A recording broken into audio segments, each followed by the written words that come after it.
සුබ දවසක් කියලා ප්‍රාර්ථනා කරන ඔබ සියලු දෙනාටම අද මෙම වීඩියෝ එක ගෙනාවේ ඔබව නොමග යවමින් අසත්‍ය ප්‍රකාශයක් සමාජ මාධ්‍ය ඔස්සේ පැතිර යන බව ජනාධිපති මාධ්‍යාංශයෙන් නිවේදනය කරලා තිබෙනවා.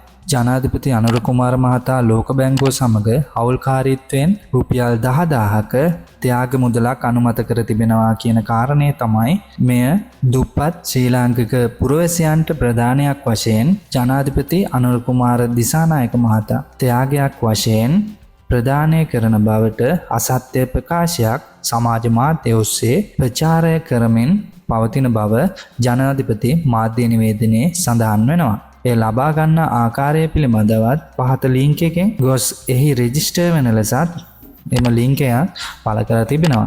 ඉතින් ඔබට කාර්නිකව දැනුම් දෙන්නේ ඔබගේ පෞද්ගලික තොරතුරු මේ සටහන් කරන්න යන්න එපා.